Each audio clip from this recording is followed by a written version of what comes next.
prihatin, maka dia akan menunjukkan untuk cukup memihak pada masyarakat. Tapi bisa juga ada suatu bisikan misalnya untuk apa yang harus dilakukan. Jadi satu peristiwa tidak bisa membuat kesimpulan terhadap keseluruhan yang terjadi. Tidak dapat menyimpulkan bahwa memang dirinya prihatin.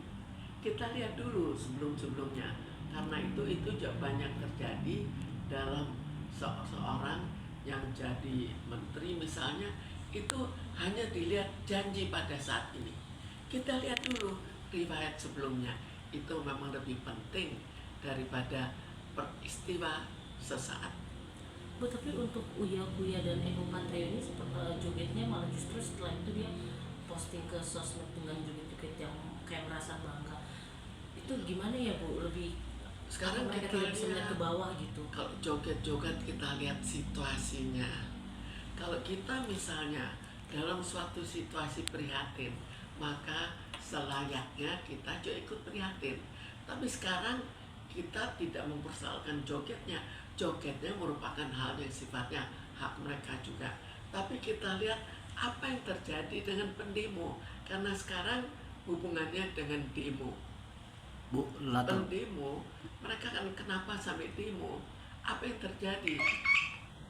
Sudah cukup lama mereka mengeluh tentang situasi yang terjadi sekarang, sangat kecewa terhadap situasi sekarang, dan yang dianggap sebagai yang ternyata tidak mendukung mereka adalah DPR, maka mereka demo terhadap DPR. Kemudian kita bayangkan bahwa dia sedang dalam keadaan yang sangat stres, sangat prihatin. Kemudian dalam keadaan itu malah akhirnya dibuat joget-joget.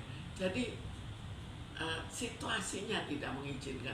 Bukan joget-joget yang salah, tapi situasi tidak pantas dalam keadaan demo terhadap keprihatinan terhadap DPR yang hidup begitu mewah, kok akhirnya joget di depan mereka. Jogetlah diam-diam.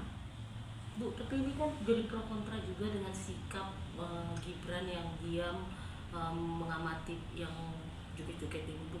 Itu untuk mencari simpatisan kah, atau memang pure murni dia merasakan sebagai bentuk kekecewaan melihat? Sekarang kita lihat lagi, kalau Gibran kan juga sebagaimana seorang pimpinan itu banyak diberikan pendapat kan. Mungkin dalam hal ini Gibran juga diberikan pendapat, karena kita lihat banyak juga yang menentang apa yang dijanjikan oleh Gibran. Jadi jangan diambil kesimpulan, mungkin ini kesimpulannya positif, mungkin negatif, tapi jangan diambil kesimpulan hanya dari peristiwa ini. Bu, latar belakang apa sih Bu yang bisa memicu akhirnya lapisan masyarakat aksi turun ke jalan sangat besar-besaran? Sekarang latar belakang yang paling berat adalah jika menyangkut masalah makan, masalah pangan. Karena itu merupakan kebutuhan utama dari masyarakat. Itu pangan. Jadi kalau pangan terganggu, seperti terjadi sekarang, terserah karena penyebab apa. Misalnya karena banyaknya PHK, karena harga-harga yang naik, maka itu mudah memicu terjadinya demo. Jadi kalau ada orang yang mengajak, mereka segera ikut. Tapi kalau misalnya ada orang yang mengajak demo dalam keadaan mereka tenang, maka ya mungkin tidak ada yang ikut, jadi akan cepat terselesaikan. Bu, ini kan pemberitanya sampai disorot berita luar negeri juga ya Bu, udah masuk internasional skalanya ya Bu. Ibu melihatnya gimana sih Bu dengan banyaknya seperti kayak adu domba dari pihak mana-mana gitu Bu? Sekarang kalau ada suatu peristiwa bukan hanya terhadap Indonesia, tapi misalnya pada saat ada masalah di Venezuela, di Somalia, ataupun di Sri Lanka, kita juga ikut memonitor dan menonton. Jadi itu hal yang biasa saja. Ada suatu peristiwa yang kelihatannya cukup besar, maka luar negeri akan ikut memonitor dan ikut tonton, dan mungkin ikut memprediksi apa yang akan terjadi kemudian. Kalau ini Bu, para influencer yang tadinya pro dengan presiden, terus ada banyak para influencer atau artis yang pada akhirnya dengan terjadinya demo ini mereka tidak banyak yang speak up gitu, justru malah memilih kayak diam atau kabur gitu. Sekarang speak up itu kan semuanya kita tahu bahwa itu belum tentu sifatnya mendalam dari diri seseorang. Tapi terkadang dia lihat juga untung ruginya. Dalam keadaan seperti sekarang, mungkin dia lebih lihat ruginya, jadi dia tidak speak up. Atau mungkin juga ada masalah finansial di balik itu. Kan banyak hal. Atau kemungkinan juga masalah untuk kemungkinan dirinya mendapatkan suatu manfaat. Dan ada hal lain lagi.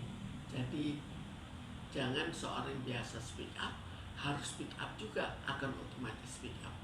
Nah ini kan demo masih terus berlanjut juga ya Bu. Harusnya yang diinginkan masyarakat ini kan 4 orang yang berkata tidak mengenakan itu minta dicopot gitu, tapi malah kabur gitu Bu. Terus belum lagi yang si Eko Patrio kabur ke Cina, si Saroni kabur ke Singapura, terus Uya Kuya dan Nova Urbat memilih diam di sosmed. Jadi secara umumnya setiap orang akan membela dirinya dan tidak mau sembarangan untuk nanti dipersoalkan oleh masyarakat. Jadi kalau ada sesuatu, jelas sebagian besar akan memilih untuk kabur. Dan itu bukan hanya sekarang, itu selalu terjadi seperti itu. Seorang pejabat yang mau ditangkap, dia juga kabur. Seorang kita saja kalau mau diuber oleh seorang, terserah karena masalah apa mau diuber penjahat, apa dia mau diuber cari utang, kita kan juga kabur. Jadi itu reaksi manusia pada umumnya.